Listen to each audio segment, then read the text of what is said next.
it's almost that big day. Saturday is coming up, and the derby, the nation is waiting. Yes. Especially now that you represent the Yellow Nation.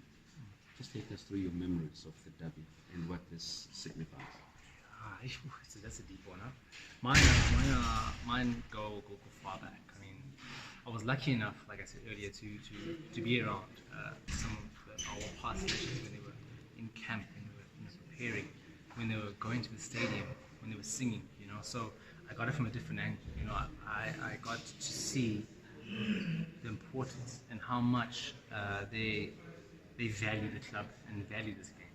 And I mean, like I said before, why this derby is so unique, I think, personally, is because everyone can say a derby is unique in every country, whatever, but I think the difference with ours was how it began.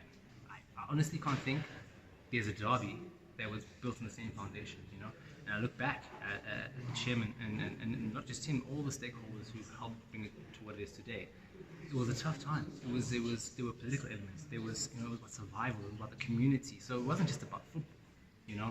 There was, you know, the liberation aspect about, you know, players' rights, and it was a very, very different era, you know. So I think it had a much deeper meaning. So, I mean, fast forwarding to my memories, you know, that are more related to me. Obviously, as a player, you know, when you first play, you know, if you're in high school, wherever you are, primary school, you think, oh, you know, first, obviously, I'd love to play with the Chiefs, but I would love to score against Pirates.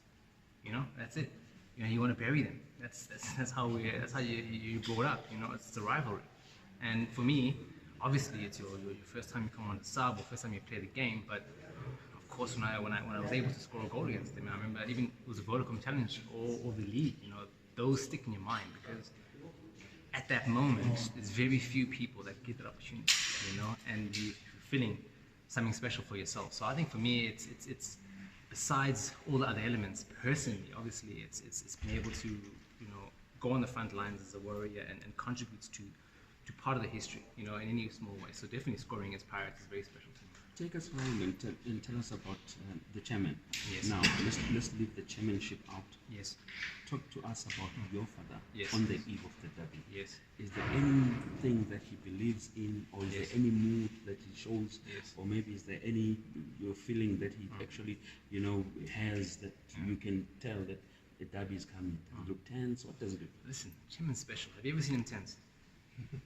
Let's be honest. Like he's a special individual. You know, like he wouldn't be where he is if he was, if you could read it. You know what I mean? So, apart from what he's done as a player and being in the front lines, he understands what the derby is about. Of course, when he speaks to us in camp or when he speaks to us at home, like you listen because he doesn't. When he says what he says, it's not just words. You know, so there's an extra element. But that's the chairman. He's cool. He's focused. He understands how to. Like how to control his mind and face, and that's something I've learned from him very well. So, of course, the derby is different, but I mean, he's seasoned. He started it, so I think he knows, you know, how to make everyone else, bring everyone else to understand what's important, but at the same time to understand that in order to achieve, your mind might be right. So that's what he always emphasizes. You know, it's about getting the mind right, and then afterwards you look back and be like, oh, you know. What we did as a team today in this game, whatever, it was a big thing. And then you can talk about all the other elements and the noise about, you know, fans and whatever occasion. But at the end of the day, he has a very, very, very subtle and unique way of making you understand and just getting you in the right space. But yeah, no, the chairman is on another level. So I don't even know how he does it himself. You just spoke about the chairman. Can you just we spoke about the fans, right? Yeah. Now, this derby, you spoke about the derby being different. You know, you can go to all the derbies in the world, colors are separated. Yeah. But here, you find Pirates, Chiefs, even a family. Some of them are Pirates, some of them are Chiefs. And then they sit together. And it's very rare for a derby of this magnitude. But look, at the same time, it wasn't always that way. I mean, if you look back now, there's in the history, there's 5 games that have been abandoned. You know, so it tells you that that rivalry element in those days, you know, it's always been there. It's been, you know, also on par with certain elements overseas. But it is unique, I must say, in the fact that as things are now, that, you know, a family can sit and be on both sides of Soweto, you know. So, but the rivalry still stands. I mean, you're taking pictures with Pirates players and being nice on social media. It is a rivalry, and we want to beat them. So, and our fans, when they're going to taxi ranks and when they are going to work, they argue and they fight. It is something that's there, and that will last forever. But definitely unique. I mean, you don't see fans sitting next to each other like that. And also that also speaks to something different about how our fans are, which is a huge plus. Taking it back to this one, you have lost 3 times in a row against them. How do you feel it might be different this time? Well, like I said before, everyone's starting point will be, you guys lost three times last year, and but that was last year, and the only thing that you can do is to focus on now.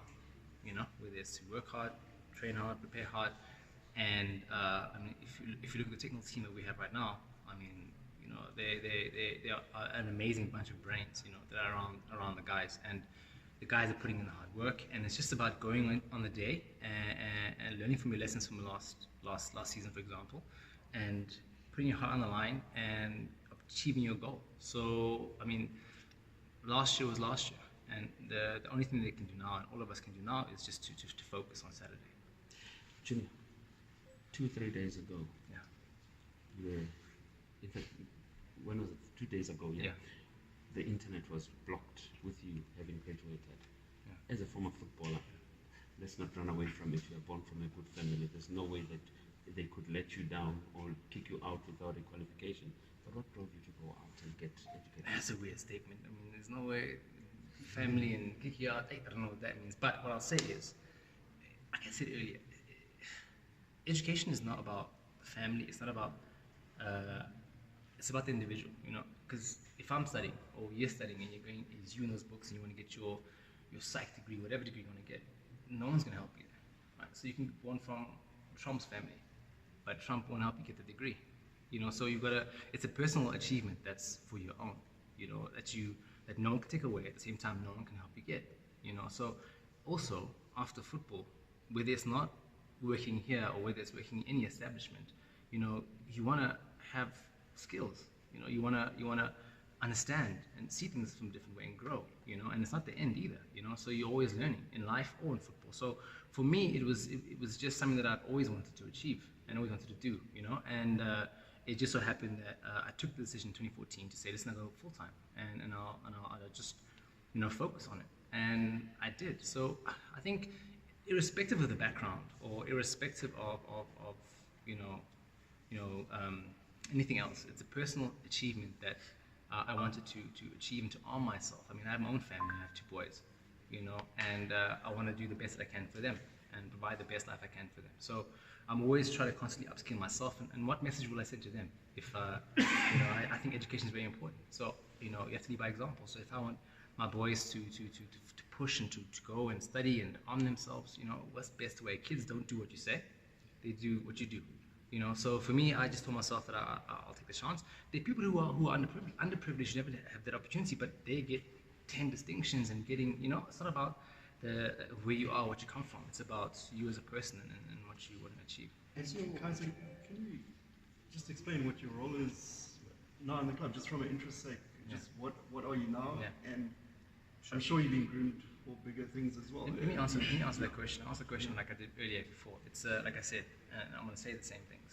Just believe me, it's just an honor to be here, right? It's an honor to be here, and I wanted to look at things from a different perspective, right? So many years in the pitch and learned a great deal. I was very fortunate to work with a lot of great players, a lot of great coaches, right? And right now, I want to be, like I have been the last couple of years, just to be a sponge, to learn.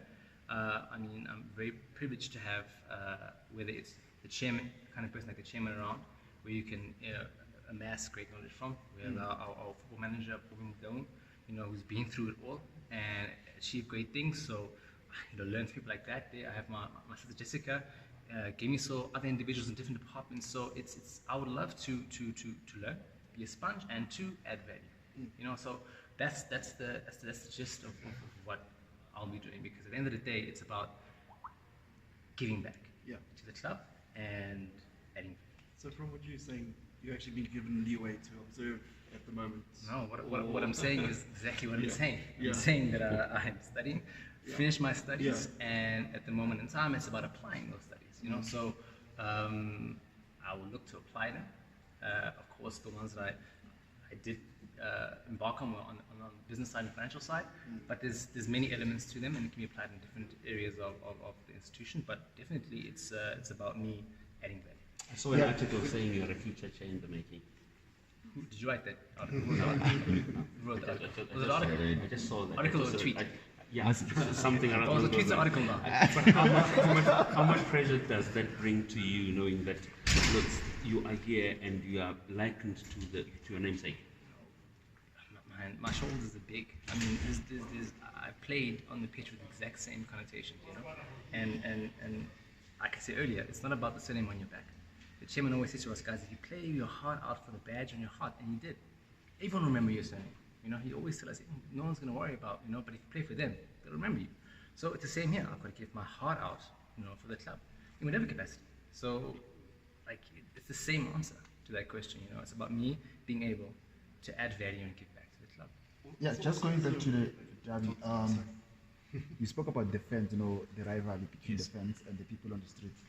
How different is a week leading up to the derby to ordinary weeks, you know, throughout the season? You can't hide the fact it's different. It is different. You know, we can always say that, your mind is game, you know, focused, but it's different. Where you wake up, you go to the gym, you go to the garage, people in the communities, people that you see, your neighbor, people looking at you differently, like, hey, Baba, you know. So don't just smile at me, or you're going to work. So it's very different. I think from a player's perspective, I mean, I look back and you can't describe this feeling.